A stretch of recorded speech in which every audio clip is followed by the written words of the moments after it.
Miq, do të flasim për një histori që e ka zanafillën në vitin e mbrapsht, 1997, atëherë kur Rezar Metaj ekzekutoi me armë zjarri Sokol Mehidhin.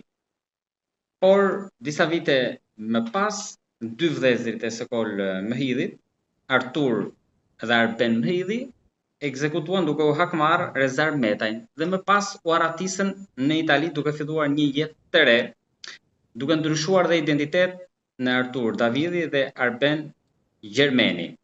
Kështu për shumë vite i shpëtuan drejtësisë dhe dënimit me 32 vite burg në total, në mos gaboj në vitin 2000-2001 që kishte dhënë drejtësia shqiptare, gjykata e Lushjes për këtë ngjarje. Ndërkohë që historia u rikthye në vëmendje pak ditë më parë pasi Sokol Mehidhi, pra për të cilin dy vëllezërit morën hak, është babai Stenaldo Mehidhit, ish banor i reality show Big Brother VIP. Edhe ai vet e ka rrëfyer këtë histori. Dy gjashtë e tij u arrestuan në Itali edhe pritet sipas policisë në njoftim që dha pak ditë më parë të ekstradohen në Shqipëri. Por çfarë ndodh me ekstradimin e tyre, për të do të flasim në një bisedë me avokatin Eduard Bullaraj. Avokat, përshëndetje dhe faleminderit. Përshëndetje, faleminderit juve. Faleminderit juve. Për ta nisur një koment të parë, por më shumë do ndalemi ndoshta përveç fenomenit hakmarrjes së të tjerëve, edhe që kjo histori u bë më shumë edhe më e përhapur dhe për shkak të nipit të tyre, që ishte në Big Brother, por a ka rrezik që ata të lirohen, pra çfarë thot kodi i procedurës apo kodi penal në këtë rast, mund të jetë parashkruar dënimi i tyre? Atëherë, dënimi i tyre nuk është parashkruar. E para, sepse është vrasje. E dyta është kategoria e vrasje për hakmarrje, që është një nga plagët më të mëdha të shoqërisë shqiptare, ndërkohë që nuk mund të parashkruhet hakmarrja sepse kështu e ka ligji shqiptar. Pra për vrasje. Për hakmarrje janë dënime kapitale që bëhet. Kështu që nuk është e parashkruar paska se dënimi i tyre në vlerën e tyre ka një dënim 32 vite. Në total? Total. Pra të dy vëllezërit në total kanë marrë 32 vite dënim. Që mund të jetë, pasi unë se kam vendimin në dorë, mund të jetë një vendim që i ka dhënë të dyve nga 16 vite, sipas orën që kam pasur në ekzekutimin e kryer në vitin 99. Rëndësia më e madhe e të gjithë kësaj çështje ka të bëjë me mënyrën e bashkëpunimit ndërmjet dy organeve, dy shteteve dhe dy institucione më të rëndësishme që janë Interpoli. Duhet të themi që sot asnjë lloj vrasje nuk mund të anashkalohet ose që të mbetet jo vetëm e pasbonuar dhe e pakapur. Avokat, diçka tek pjesa e parë se ka një debat edhe mes juristëve, me lejoni të kumgur dhe njëherë, pra si qëndron e vërteta në kod e shkruar, nëse kanë kaluar pra 15 apo 20 vite apo 25, ka parashkrim për dënime të caktuara edhe këtu përjashtohet ajo që ju tha për hakmarrje? Atëherë, nëse do ishim në kushte të tjera, parashkrimi do të bëhej, por këta janë shmangur drejtësisë e para. Po janë shmangur? E dyta. S'ka ndonjë shmangjen e drejtësisë, ai. Atëherë, parashkrimi ka të bëjë sepse këtu do të zbulohen edhe shumë gjëra tjera, përveç kësaj vrasjes së vitit 99. E para kjo. Sepse viti 97 ne dim se çfarë i solli të gjithë shteti shqiptar në tërësi. Dhe mjafton që të dali vetëm një element i ri nga vrasjet ose nga mënyrat se si ka qenë roli këtyre, dhe shtohen, në fund fare, shtohen të gjitha plagët e vrasjes, të një konsumimi të vepre penale. Kur është vrasje me paramendim, do të themi që parashkrimi është 25 vjet për një vrasje me paramendim, kur kanë kaluar dhe një periudhë e gjatë kohore dhe kodi i procedurës penale ka ndryshuar disa herë, për sa i përket. Sot jemi në kushtet kur ata do paraqitet duhet të ekstradohen njërë nga Italia dhe nuk po të bëhet lidhimi i tyre. Po mundet që nëpërmjet Italisë, pra duke qëndruar atje nëpërmjet normalisht përfaqësuesve ligjor që njohin çështjen edhe ligje, legjislacionin më mirë, ta bëjnë që atje këtë pjesën që të debatit për parashkrimin, apo nuk e kemi nuk kemi unifikim të legjislacionit, vende kanë ndryshe nga një tjetër.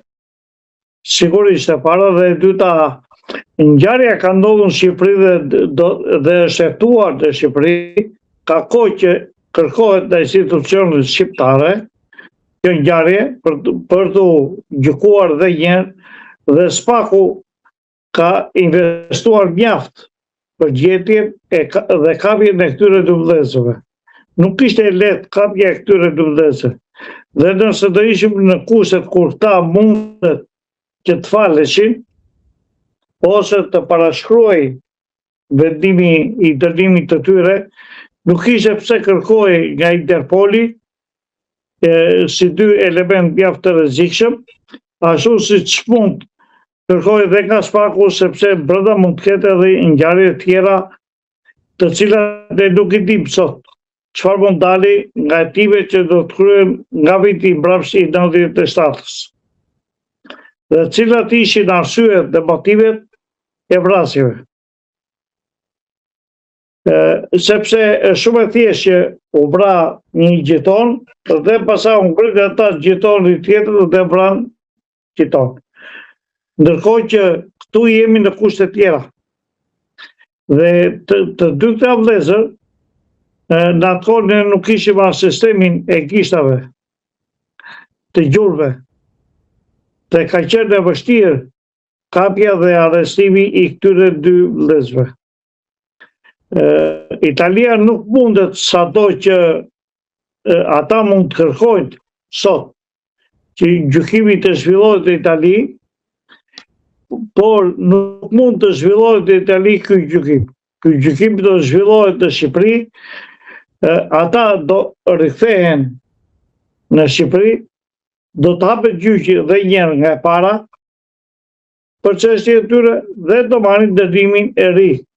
Pra, do hapet apo do jetë thjesht formalitet në seancë që është filani ky dhe Fisteku ky dhe për këtë vendim që është dhënë tani do nisin vuajtjen e dënimit, apo do rihapet, sikur e thatë ju? Jo, atëherë edhe një herë. Mund të rihapet duke qenë se është zhvilluar në mungesë. Sigurisht, zhvillimi në mungesë ka sjellë shumë anksi. E para, e dyta, ekstradimi i tyre do japi këtyre vlerësim në masës, arrest me burg. Pastaj do shikohet i gjithë fashikulli që është i dënimit të këtyre dhe ndofta mund t'i komunikohet tyre vetëm dënimi dhe të vuajt dënimin, ndofta mund t'i rihapet ose do ketë dhe prova të reja për gjykim edhe një nga e para. Kjo varet nga niveli i avokatëve që do të kërkojnë që do mbrojnë këta dy shtetas. Sepse asgjë në sistemin e drejtësisë nuk është e prerë, nuk është si diçka ekstrakte ose si themun eksakte, do të thosha si ushtrimet e matematikës. Drejtësia është mjaft e gjerë dhe ka interpretime nga më ndryshme. Ka një larmi. Do të thosha që dofta mund dalin prova të reja, të cilat mund të nxjerrin pafajshëm ose mund të nxjerrin edhe me dënime që ata kanë marrë nga 16 vjet ose nga 15 vjet, varet si i kanë dënimet nga gjykatat që i ka dënuar. Sepse ky vendim, me sa di unë, nuk është ankimua dhe të gjitha janë kryer në atë kohë dhe dënimi që kanë marrë të dy këta në atë kohë që kanë marrë pavarësisht se këta u larguan, gjykimi i tyre u bë dhe këta e morën dënimin. Që thot, nëse në 2001 këta janë dënuar, i bie në momentin që këta janë njoftuar mund të kenë marrë informacion në vitin 2002 ose 2003 dhe mund t'i kenë ngelur për këto 25 vitet, mund t'i kenë ngelur dhe 1 vit që plotësoi 25 vit që i parashkrimit të një dënimi. Pra, këtu do llogaritet edhe koha e parashkrimit. Në momentin që është firmosur, zbardhur vendimi dhe janë njohur ta me vendimin ose avokatët e tyre, nga i moment fillon edhe parashkrimi. Dhe nuk e dim dhe sa mund të kenë ngelur, mund të kenë ngelur ndoshta edhe 6 muaj, mund të kenë ngelur dhe 1 vit. Mund të limite. Po, për limitet dhe jemi në limitet e fundit kohore, për sa i përket i parashkrimi për 25 vjet për tilla vrasje. E cila unë mendoj se nuk i ka plotësuar gjitha fatet e parashkrimit. Avokat, mund ta ketë ndihmuar policinë bërja publike e historisë? Atëre, bërja publike e ngjarjes të krijuar në Big Brother e ka rizgjuar edhe një, e ka çuar në vëmendjen e policisë të gjithë atë fabull të asaj vrasje të rëndë të ndodhur në Lushnjë dhe ata kanë nxituar pasaj për të parë të gjitha lidhje, komunikimet që mund të kenë pasur këta dy vëllezër në Shqipëri. Dhe në këto kushte, që çdo lloj elementi që ne mund ta analizojmë është ndihmë për punojësit e policisë, të timeve, të cilët mund të kapin një diçka shumë më të madhe se kjo. Pra, ngjarja e Big Brother e ka ndihmuar mjaft policinë për të vajtur tek gjurmët e këtyre dy vëllezërve. Pra ka ndikuar për keq bërja publike. Sigurisht. Përveç anës historike, ka ndikuar dhe në zbulimin dhe kapjen e këtyre dy autorëve. Prandaj, ngjarje të tilla ose mbahen të vdekura për 40 vjet, ose në momentin që fillon dhe rikujton, nuk di afatet e parashkrimit dhe mbetesh në rrjet. Ndërkohë që mund të kenë probleme edhe me autoritetet italiane, përsa i përket ndoshta falsifikimit të identitetit. Asaj pjesa tjetër e falsifikimit dokumentave është pjesë që i ngelet palës italiane, e cila e gjykon dhe mund ta vendosin dhe me një gjomë pjesën e falsifikimit të dokumentit të rem. Por, pjesa më e rëndësishme ka të bëjë me pjesën shqiptare. Jo me pjesën italiane. Historinë si gëzhoja e vjetër që... Patjetër. Dhe ne nuk e harrojmë kollaj hakmarrje. Prandaj është e vështirë tek ne vesi dhe hakmarrjes. Është një nga të trashëgimit ose plagët më të rënda të shoqërisë shqiptare. Prandaj. Avokat, për të kaluar tek një tjetër çështje, ju thatë pak më lart tek rasti i Senatos që atëherë nuk kishim